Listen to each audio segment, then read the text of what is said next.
All right, we got a bunch of real estate myths here. All renovations increase your home's value. Sometimes the juice is not worth the squeeze. I'm a huge believer in preparing your home before you sell, but there are some things we try and get to our clients a little earlier before they've done everything. A lot of people want to wait until the property's prepped before they have us out. I'm a huge proponent of getting there early, helping them guide on what's worth doing and maybe what isn't, and we can kind of focus your energy and resources on the things that have the biggest push and the most help for increasing your home's value. You need a 20% down payment to buy a home. You do not. Lowest you could do is 5% up to 500 and 10% on the remainder. Now, of course, if you buy over $1 million, etc., then it changes. But you can buy an entry-level home with as low as 5% on the first 500 and 10% on the remainder. Price your home high to leave room to negotiate. Pricing your home depends on the market you're in. If the direction of travel is down or sideways, that is not a good strategy. Ultimately, buyers in 2026 are seeking good value, and that is not a good strategy. Ultimately, you will find yourself sitting, and the days on market ultimately will cost you money, because when you see a home that's been sitting, most buyers assume there's something wrong with it or it's priced too high, and then there's a stigma that's attached to that house, and you cost yourself money in the long run. So the kind of flatline market or a downward trajectory, you should price it sharp, not leave a ton of room. If things are going up, then absolutely, you can pad the stats, because ultimately the market's going up, and our belief is kind of you want to price ahead of the market, whether it's going up or down. You can save money by skipping a buyer's agent. Unfortunately, that is a myth.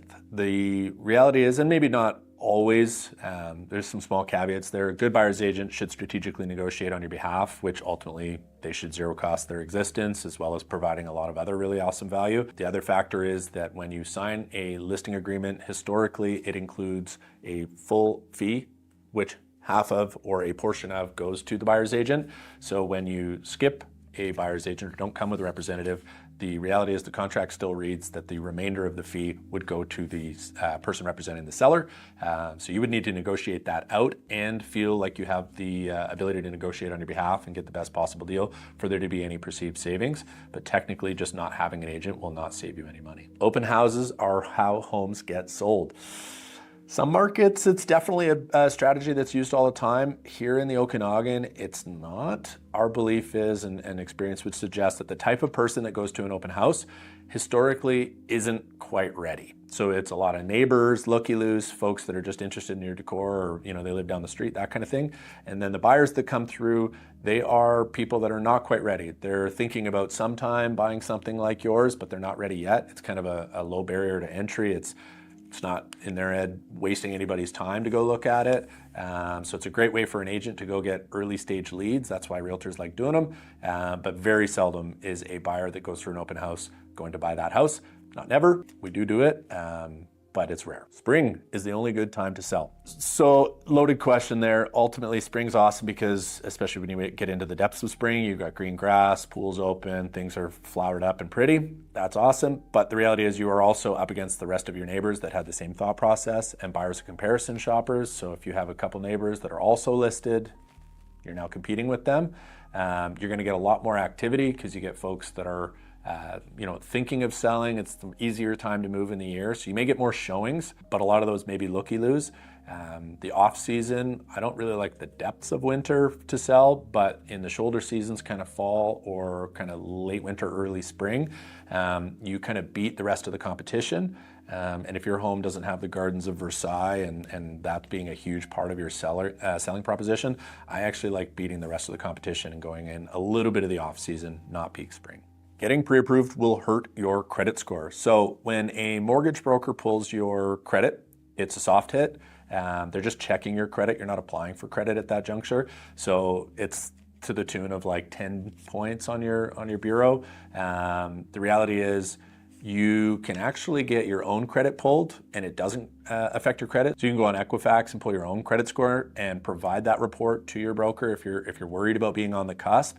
You can provide that to them, and ultimately the thing that matters most is going to be all your income and stuff. So they can give you a baseline of what you should be approved for based on your report. And if all checks out, you're not on the cusp and that 10 points won't affect whether you get A1 lending or not, then of course they can pull it, but it's a necessary step.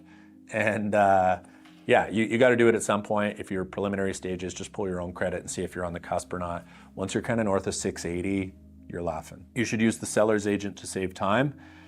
No, the seller's agent is there to structure and negotiate the offer in the seller's best interest. Their sole purpose is to make the sellers win. So ultimately having your own representative is the way to save you the most amount of time. They can strategically work a plan based on your circumstance and what you're trying to accomplish, because the time starts well before you find the house. So the reality is you should have been working with somebody that could help strategically work you through a process that saves you both time and money. And eventually when you find a house that you want to negotiate on, you've got your best foot forward. You need to renovate before listing, sort of. There are lots of things that could and should be done to most homes before they go live. Remember, you're offering a product to the marketplace with the intention of a buyer trading you money for that product. Like everything in life, the better the product, the more money you're willing to pay for it. So there are definitely things that could or should be done, and you want to work with somebody that understands what affects value and what necessarily you could probably save on. Doing a whole renovation, some homes for sure, other homes you could probably get away with just paint and just decluttering and staging, etc. But that's a spectrum, and somebody that kind of understands that should be who's guiding you on what you should or should not be doing before you list. So lots more myths like, do realtors all drive BMWs out there? Not the case. I'd be happy to demyth anything that you've got wondering or burning in your head. Any questions you have, feel free to comment below, and we look forward to answering anything you got.